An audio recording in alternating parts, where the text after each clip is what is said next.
Welcome to Manager Tools. This is Sarah. And I'm Mark.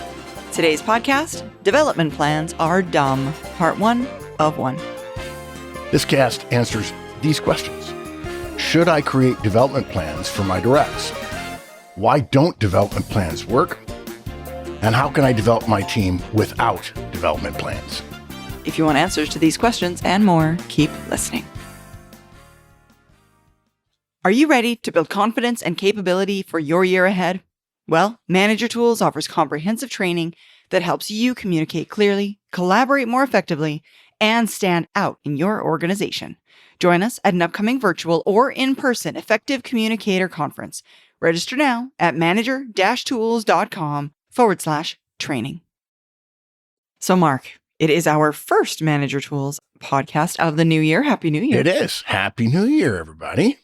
And I feel like because we're starting this new year, this is a really timely cast in that one of the most commonly recommended managerial efforts at the beginning of every essentially new year is that managers create development plans for each of their directs.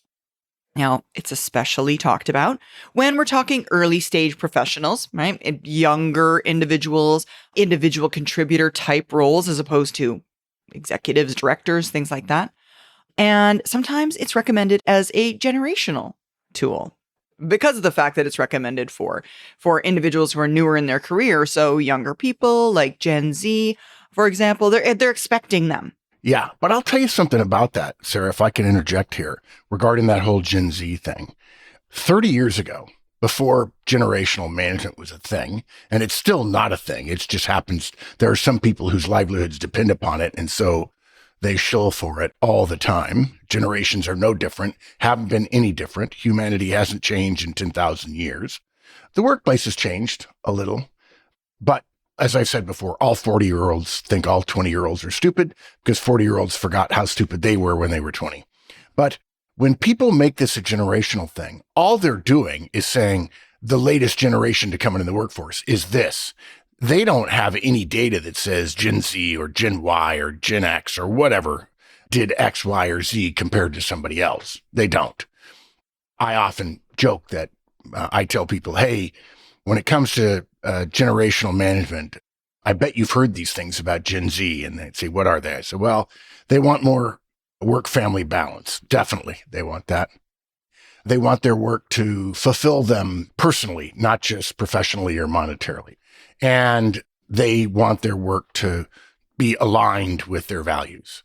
Oh, yes, definitely. So it's too bad for you because those 3 lines come straight off the front page of the Wikipedia page for the baby boom generation. So when Sarah said Gen Z there, guys, please don't write us mail. That's what other people say because they're talking about Gen Zers who happen to be the youngest in the workforce right now in 2025, 2026. Yeah, that's exactly it. That's exactly it. And folks, unfortunately, most professionals don't know the history of development plans. This kind of reminds me of the fact that we don't know the original reason for the history behind performance reviews, for example. This is just another one of those instances. And most of us don't know that development plans are incredibly time consuming and have no history of working. No history. And if you're new to the workforce, you're unaware of any of these things. So your expectation of them doesn't match the reality of them occurring in today's workplaces. Yeah. I almost titled this cast Development Plans Don't Work, but I just thought I'd do a little clickbait and say development plans are dumb because they don't work. And we're all so busy, we don't have time to do stuff that don't work. And if you do it and it doesn't work and you don't know any better, then we've got to stop that. So that's why Manager Tools exists. So, okay, what's our outline? First, we're going to talk about the theory. So development plans are great, depending upon who you ask, in theory. Unfortunately, number 2 is development plans are terrible in practice. And number 3, regular development assignments are the answer without some big master plan. Yeah. So let's start with the theory piece of it. Development plans, they do sound great in theory, right? So much so that everyone who doesn't have to create the actual development plan is over there recommending the development plan, right? Look online, folks. Look online. Everyone will tell you development plans are the way to go. New professionals love them. Your HR team probably recommends them. I mean, all of these people are telling you to do them. Why wouldn't you believe they're great? Yeah. And my favorite, by the way, about new professionals is why wouldn't they? Why wouldn't my boss do all that for me? Because in theory, they are great. I mean, the idea behind them makes total sense. Everybody gets a detailed plan of how they're going to progress, how they're going to get promoted, what they need to work on. And by the way, a couple of years in advance. They also get the belief that following the plan will bring them guaranteed rewards, which we've had many people write us about over the years. Hey, how come I didn't get promoted? I did everything in my development plan. Anyway, and for younger professionals, particularly who don't have enough context about the work world and professional life and being a manager and so on, the assumption for them is if they follow the plan, they'll get promoted. Yeah, absolutely. In fact, I just heard recently, Mark, at one of the clients that I was working with, Gallo, a girl talk about the fact that, hey, I'm worried that if they meet all their development plan criteria, they are going to think they will get promoted, which we all know doesn't always happen, unfortunately. But again, there's that expectation. And even managers are worried that their directs might think they will immediately get promotion if they do all of the things. So it happens. It happens. And folks, now we're not trying to beat down on human resources. No. We're really, really not. But they also love them. They're usually the people that are responsible for all employee development. Yeah.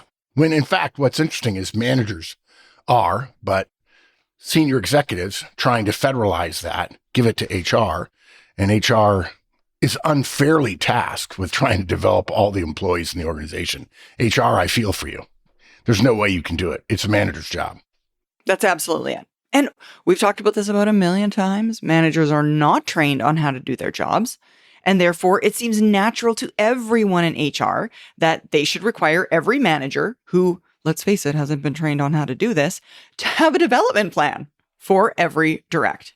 And it's often the case that HR goes to the chief executive and makes the case that development plans are the way to go. And who are they to disagree?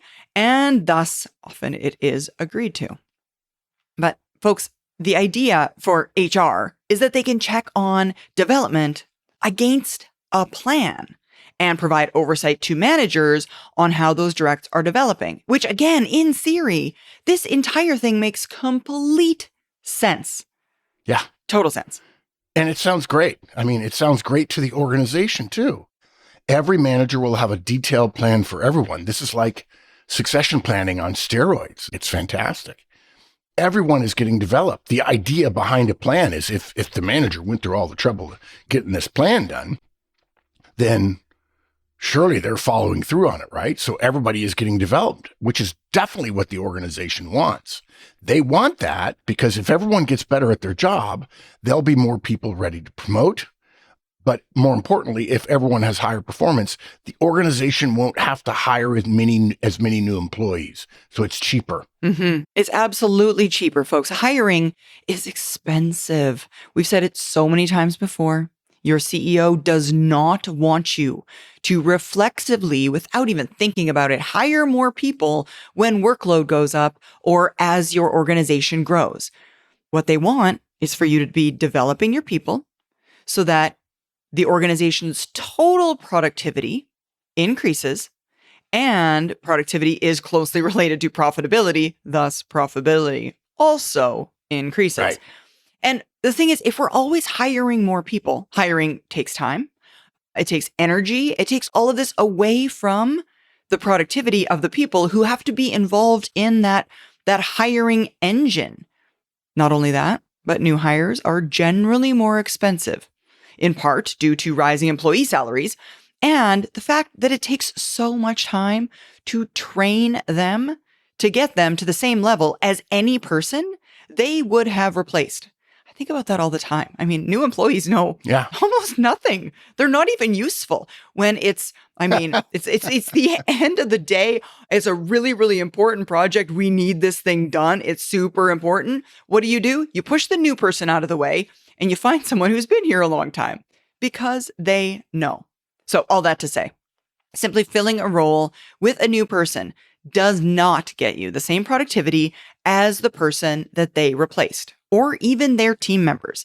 And that's due to, again, training time and their lack of institutional memory and lack of relationships enabling them to make more work happen quickly. And all of it makes sense. Development plans make sense. Yeah. In theory. In theory. Unfortunately, to our second point, development plans are terrible in practice because making sense and making a difference are two different things. Folks, here's the bottom line. Development plans do not work. They never have. We'd be surprised right now if out of all of the hundreds of thousands, probably millions, of managers who are part of the Manager Tools community, out of all of those, there are even 100, just 100, who had been required to development plan, had it blessed by HR, and then used it completely, leading to a successful development of one of their directs. Yes, it is that bad. Mm-hmm. And that is also the problem with virtually all management guidance, right? Development plans are a concept that lack both an understanding of the basic principles underlying modern management behaviors. Not only that, but in addition, there's no data to support their use. I mean, as it pertains to the lack of data, we have asked for years for data from clients and HR experts about development plans' efficacy. And we have never gotten any data. The fact is, the usual response is, what for? Everyone knows they make sense. Yeah, they make sense. Everyone does them, so I don't know why you're questioning it. In theory, it's great. And look, folks, the quote, everyone knows it makes sense, unquote, idea is dangerous ground in management. Without data, no one actually does know. Mm-hmm. There are too many discarded ideas in management and also in HR because HR has got too big a job and there is not enough studying done and there's not enough resources to help human resources. There are too many of these discarded ideas, and usually it's due to the bandwagon effect where one company starts doing it, they get some press, and then something else happens, other people start doing it, and they have never borne any fruit at all. Gamification. I bet 3/4 of the people who are listening right now don't even remember gamification. That was a big deal. Ooh, technology allows us to do that. Engagement. Total hogwash. Formal mentoring programs. I'm not saying don't get a mentor, guys. I'm not saying don't mentor people, but formal mentoring programs that are mandated by organizations, no data that they work. Zero. I would be willing to bet. Not only is there no data that they work, there's data that they don't work. Video resumes, really? Bringing pets to work, really? All these things, lavish at work benefits, right? Like breakfast, lunch, and dinner and stuff like that. Foosball tables, panel interviews. These things all made sense to someone. They did. Yeah, they tried them. As I said before, they got press coverage and the bandwagon effect began. But virtually no one can ever point to anything other than rare anecdotal evidence of any of these initiatives leading to better results and retention or productivity or therefore profitability. Mm-hmm. Absolutely. And folks, I know not all of you are solely stuck on the data thing. Sure, Mark, there's no data. But there's a bigger problem. Not only is there no data to support the development plan's work, the real problem with them is even more simple than the thin theory and lack of data. Development plans are an enormous burden for managers. Managers are given little, if any, help whatsoever. There's no follow-up. Things change way, way, way too quickly for a year-long, or heaven forbid, a multi-year plan to still be relevant. And no one ever checks in on them to provide input or insight or do a progress check or do an update because the technology has changed so wildly, it's completely different now. The idea that a manager could have enough time to go over each and every person on their team's progress. And surely they would be burdened to have to report to someone on that progress, and then update the plan as it goes stale and the business changes and new strategies and technologies come into play. It's ludicrous. Your entire full-time job as a manager would be nothing other than just reviewing and adjusting development plans all day long. And that's right. Only for people that have what I would call a manageable team size. I mean, imagine you've got 15 people on your team. That's your job now. Development plan adjustment. Yeah. It's a lot. And look, we mentioned earlier about HR blessing development plans. That also virtually never happens. But to be fair, in some cases, it's not due to a lack of trying. Okay. The problem is span of control for HR. HR's idea in theory is great, but it doesn't work in practice because there's no way. I mean, look, it's hard enough for managers to create the development plan. Okay. But for an HR business partner who cares about her work and is trying her best to then go over the hundreds of them for all the directs in their area of the company is simply impossible. They don't know each individual and they don't know enough. And to be fair, that's not a slur against HR, folks. Nobody could do it. They don't know enough about each person's specialty, career path, and the area they're responsible for to provide significant input. So in theory, it's great, but in practice, it's dumb. There's an old joke that I think it's about economists. Economy, the study of economics is often called the dire. That's not the dreaded. I'm sorry, something science. And there's an old joke that most of us see something in theory and wonder whether or not it will work in practice. Economies see something working in practice and wonder whether or not it's supported by theory. Well, this is a case where the theory makes a lot of sense, and we tip our hat for the idea. We agree to the theory. Yeah, but it doesn't actually work. No, it really doesn't. Folks, there's an analogy to the futility of development plans. That is that a manager who really wants to coach one of their directs in a certain area and mistakenly believes that they need to map out 6 months worth of detailed deliverables and figure out how the manager will find time to deliver training, to support coaching, put it all in writing, and then sit down with the direct and start working on it. Thousands of managers have started that process. And I got to tell you, virtually all have failed. What is that quote that is on the tip of my tongue right now, Mark?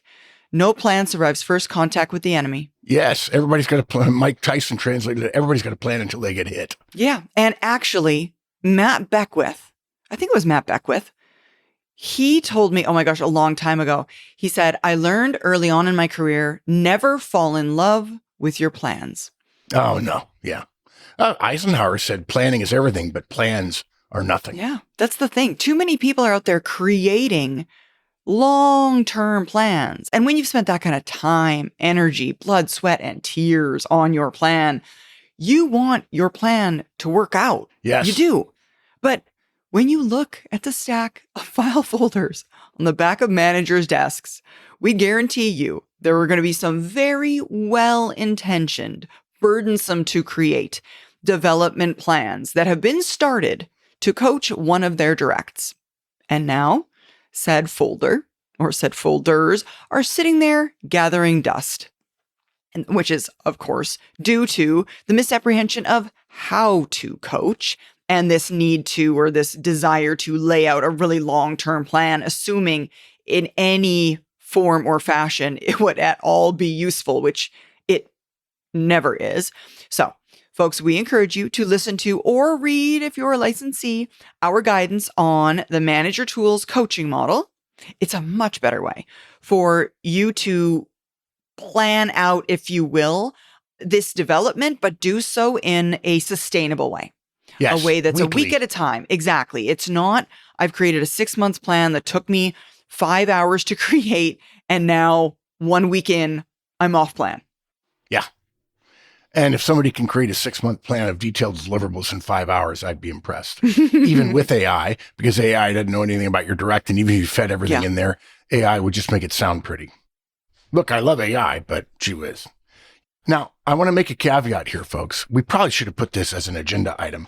There is one time when a development plan is reasonable and necessary, although you probably won't hear some of the people involved with it call it a development plan. And that is when one of your directs is at risk of termination. These are typically in the US anyway, called PIPs, Performance Improvement Plans.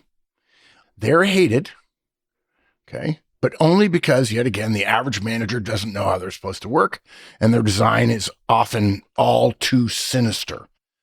They are created in order to allow the company to terminate someone because there is now ample evidence that on repeated deliverables over short spans of time, the direct didn't do their job, your direct didn't do their job, and so you can go ahead and fire them. And this actually comes from the legal department. It doesn't come from HR.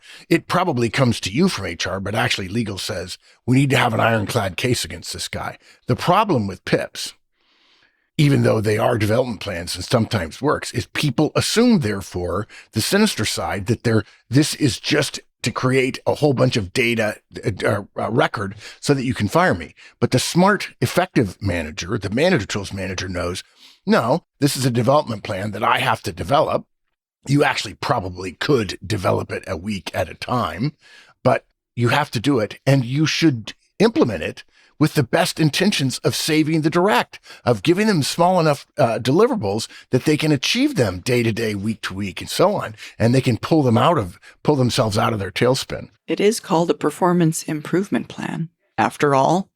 Yeah, I mean, that's not how we use it, but that's not how most really companies think what of it is for, actually. Yeah, and folks, again, going back to the amount of effort that a manager has to put forth. If you've been a manager involved in a performance improvement plan situation, you'll know the kind of time and effort it takes to be a diligent leader of that kind of process. Which, I mean, again, if we're the same kind of effort and diligence we applied to all of our development plans, it would be a full-time job having one of these underway constantly with all of your drafts. Yeah. And folks, if you're looking for guidance on a PIP, you don't need to look any further than our coaching model and our guidance on late stage coaching, which is actually built for PIPs and development plans that are required by the organization. Do you need executive level clarity at your fingertips? Well, the Executive Tools license gives you full access to guidance on delegation, performance management, communication, and strategy. Equip yourself with tools that drive results across your organization.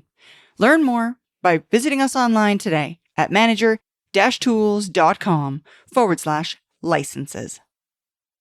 Okay, so now that we have talked about the development plan in theory and why they don't work, let's talk about regular development assignments, which are the answer to the need to constantly be growing your people. Essentially, the solution to developing your directs is not a long-term one. That is, things change way too quickly. They always have. Things are always changing and adapting and evolving in your line of work. Even in college, you don't have to pick all 4 years worth of courses to finish your degree. And we know what it takes to make a good doctor, folks. It's not like it's changing every year. We kind of have a pretty good sense of what you're going to have to learn. And even then, schools still only make you choose classes one semester at a time. So if you want to develop a direct, forget about development plans. Start by developing a trusting relationship with them through one-on-ones. Give them frequent, and by that we mean daily and weekly, feedback on how they're doing. Delegate to them responsibilities that will require them to learn new skills. For most of your directs, this is probably only 1 or 2 delegations a quarter. As your direct takes over your responsibility, and to be clear, you still share responsibility. You don't ever lose responsibility when you give it to one of your directs. You're just sharing it with them, okay? As they take over, give them feedback even more frequently on this new set of tasks. Make sure to ask about it every week in your Manager Tools one-on-ones. Answer questions. Give guidance. Try not to solve their problems, but help them solve those problems themselves. And folks, when they're handling these new responsibilities efficiently, though maybe not necessarily to the level you could, give them another developmental task or another delegation. And again, same thing. Later on, when they're at a level where they're completing it efficiently, give them another one. It's just lather, rinse, repeat. That's all it is. And this simple, short-term development approach is going to keep your directs growing. It allows for flexibility to take into account things like AI and how that's changing and shaping all of our jobs. It'll help with retention without bogging down you and your team into a long-term plan that's never going to work and is going to need so much adaptation to even be functional, and that you don't have time for anyway. Okay, so I'll summarize. Put the bottom line up front. Development plans don't work. That makes them dumb. They never have. They're a theory, and a good one, that fails in practice. That makes them a bad theory that should have long ago been disavowed and taught as a mistake. The solution is to avoid them. Assign regular development tasks, just one at a time, perhaps 2 for your top performers. Don't plan any further than that. If your direct accomplishes the growth tasks you set for them, give them more. But don't buy the common wisdom, because of course wisdom isn't common, that planning 5 to 10 to 15 growth tasks will last past a quarter or 2. You'd be wasting your time we here at Manager Tools know you don't have. That people that recommend development plans don't know management, but we do. Yeah, we do. Thank you, Mark. You're welcome. Thanks, Sarah. And thank you, folks. We hope this helped you. Now help us help others and tell your friends. And of course, follow, rate, and review our podcast. And remember, 5 stars only, please.